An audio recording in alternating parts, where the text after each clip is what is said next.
नमस्कार दोस्तों, आज हम बात करने जा रहे हैं एक ऐसी तकनीक की जो भारत के लोकतंत्र को और मजबूत, सुविधाजनक और पारदर्शी बना सकती है। जी हाँ, हम बात कर रहे हैं ई वोटिंग की। आप अपने मोबाइल फोन से बैंक खाता ऑपरेट करते हैं, ऑनलाइन शॉपिंग करते हैं, ओटीपी के जरिए लाखों रुपए का लेन देन भी करते हैं। तो फिर उसी तकनीक का इस्तेमाल करके हम अपने वोट को क्यों नहीं डाल सकते? क्या कभी आपने ये बात सोची है? निश्चित तौर पर कभी ना कभी आपके मन में, आपके दिमाग में ये ख्याल तो आया होगा कि जिस मोबाइल फ़ोन का इस्तेमाल करके हम अपना बैंक खाता ऑपरेट कर सकते हैं, तो उसी मोबाइल फ़ोन के ज़रिए हम ई वोटिंग क्यों नहीं कर सकते? आइए इस विचार को और गहराई से समझते हैं और जानते हैं कि ई वोटिंग कैसे भारत के मतदान को क्रांतिकारी बना सकती है दोस्तों। सबसे पहले जानेंगे कि ई वोटिंग क्या है।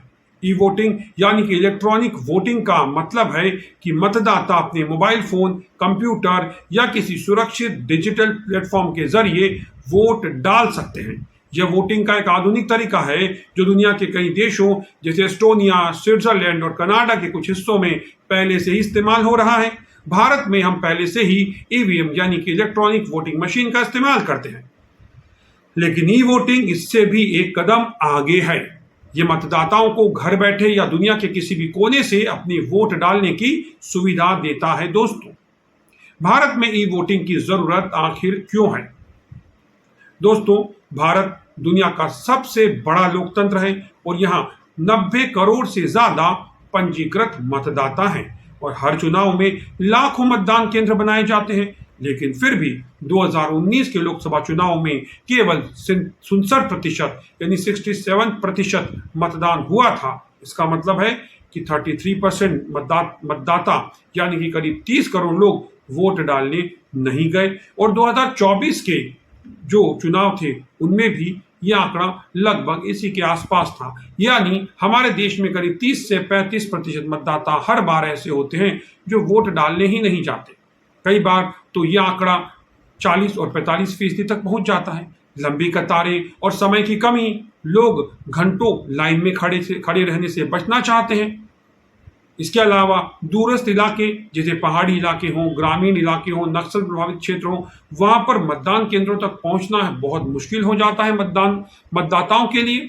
तो ये भी एक बड़ी परेशानी, एक बड़ी दिक्कत का सबब बन जाता है मतदाताओं के लिए।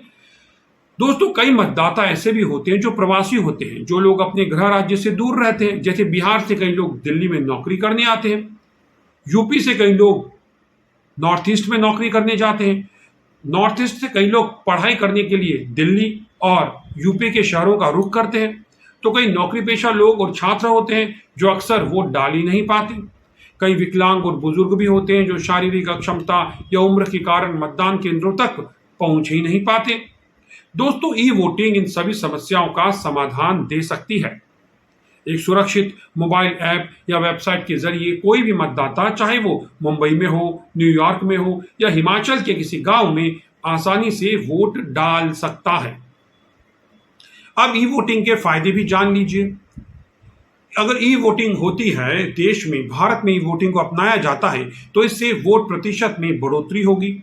जब मतदान इतना आसान हो जाएगा कि बस आप अपने घर में बैठे हुए मोबाइल फोन पर लॉगिन करके, जैसे अपना बैंक खाता ऑपरेट करते हैं, जैसे आप पेमेंट करते हैं यूपीआई के जरिए, बिल्कुल वैसे ही ओटीपी के जरिए एक क्लिक पर आप मत भी डाल सकते हैं। तो फिर बस कुछ ही क्लिक में वोट डाला जा सकेगा और ज्यादा से ज्यादा लोग इसमें हिस्सा ले सकेंगे।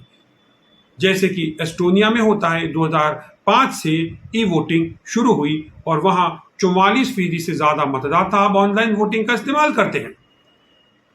भारत में अगर ये वोटिंग लागू हो तो मतदान का प्रतिशत 67% यानी 67% से बढ़कर 90% तक पहुंच सकता है दोस्तों। लेकिन क्या ई वोटिंग का एक यही फायदा है कि मतदान का प्रतिशत बढ़ेगा? दोस्तों, ई वोटिंग से मतदान का प्रतिशत तो बढ़ेगा ही, लेकिन इसके साथ ही खर्च में भी बचत होगी। भारत में एक लोकसभा चुनाव कराने में कितना खर्च आता है, क्या आप जानते हैं? आप ये आंकड़ा सुनकर चौंक जाएंगे।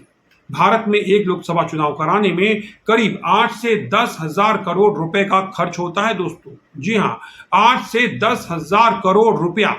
इसमें मतदान केंद्रों की व्यवस्था, कर्मचारियों के तैनाती और सुरक्षा पर भारी भरकम खर्च शामिल है। तो ई वोटिंग से मतदान केंद्रों की संख्या में कमी की जा सकती है, जिससे सरकारी खर्च में भारी बचत होगी। वहीं बूथ कैप्चरिंग और फर्जी वोटिंग पर भी रोक लगेगी। ई वोटिंग में आधार कार्ड, बायोमेट्रिक वेरिफिकेशन और ओटीपी जैसे सुरक्षा उपायों का इस्तेमाल किया जा सकता है दोस्तों। इससे फर्जी वोटिंग और बूथ कैप्चरिंग जैसी समस्याएं लगभग खत्म हो जाएंगी। साथ ही ईवीएम से जुड़े हुए विवाद जैसे कि मशीन हैकिंग की आशंकाएं भी कम होगी, क्योंकि वोटिंग का डेटा ब्लॉकचेन जैसी सुरक्षित तकनीक पर आधारित हो सकता है।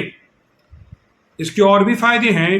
पर्यावरण को भी लाभ पहुंचेगा। चुनाव में लाखों टन कागज, प्रचार सामग्री और अन्य संसाधनों का इस्तेमाल होता है। ई वोटिंग से यह खपत कम होगी और हमारा पर्यावरण भी सुरक्षित रह सकेगा दोस्तों। यानी भारत में ई वोटिंग को लेकर बेहतरीन संभावनाएं हैं। भारत तकनीक के मामले में आज कितना आगे बढ़ चुका है दोस्तों। हमारे पास आधार जैसी दुनिया की सबसे बड़ी बायोमेट्रिक पहचान प्रणाली है। तो यूपीआई के जरिए हर दिन करोड़ों लोग डिजिटल लेन देन करते हैं।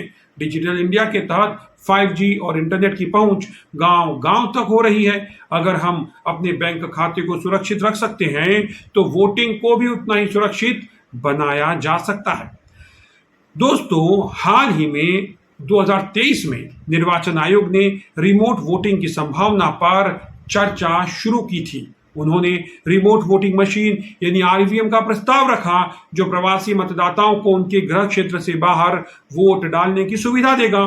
यह ई वोटिंग की दिशा में एक शुरुआत हो सकती है। और अक्सर आप ये सोचते होंगे कि जब आप पढ़ाई के लिए अपने गांव से बाहर आते हैं, अपने शहर से बाहर जाते हैं और दूसरे प्रदेश में जाते हैं, तो कई बार चाह करके भी आप वोट नहीं डाल पाते, क्योंकि एक ही दिन में हजारों किलोमीटर का सफर तय करके अपने राज्य में, अपने गृह राज्य में जाना और फिर वापस लौट कर आना ये संभव नहीं हो पाता। वैसी स्थिति में ई वोटिंग इसका एक प्रभावी विकल्प हो सकता है, जहां आपको मतदान करने से वंचित नहीं रहना पड़ेगा।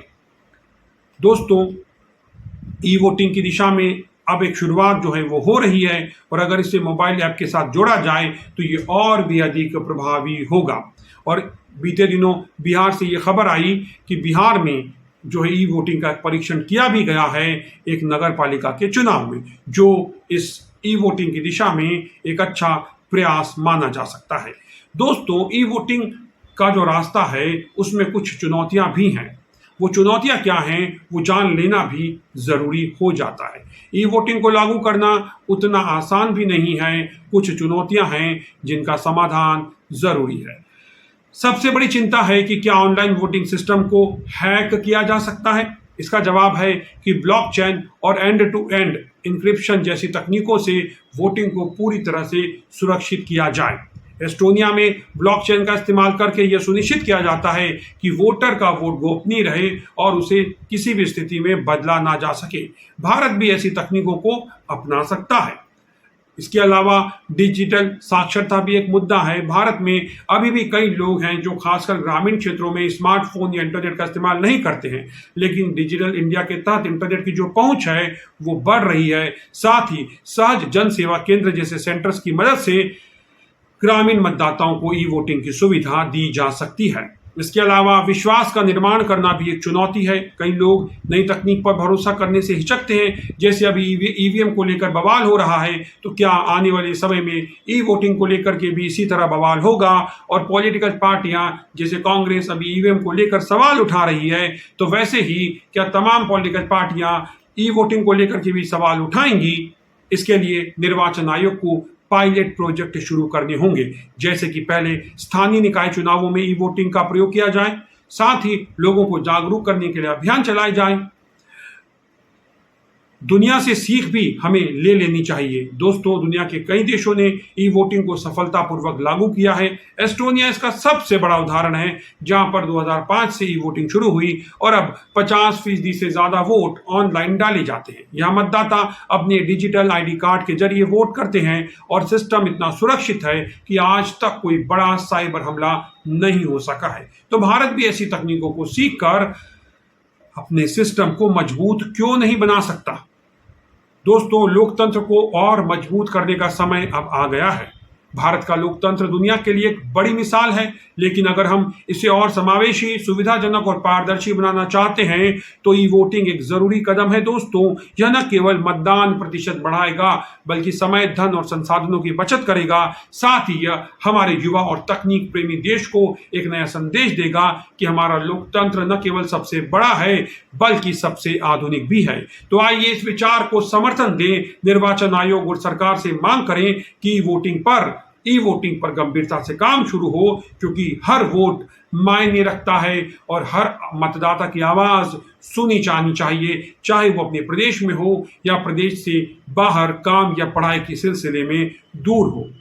दोस्तों, इस पूरे मुद्दे पर, ई वोटिंग पर आपकी क्या राय है, हमें कमेंट करके जरूर बताएं। और हाँ, अगले चुनाव में वोट डालना ना भूलें, चाहे वो मतदान केंद्र पर हो या भविष्य में आपके मोबाइल पर, क्योंकि वोट डालना आपका अधिकार ही नहीं, लोकतंत्र में सबसे बड़ा कर्तव्य भी है। तो दोस्तों, इस वीडियो में इतना ही, लेकिन हम हाजिर होंगे एक और वीडियो के साथ नई जानकारी लेकर। तब तक के लिए मुझे दीजिए इजाजत। नमस्कार।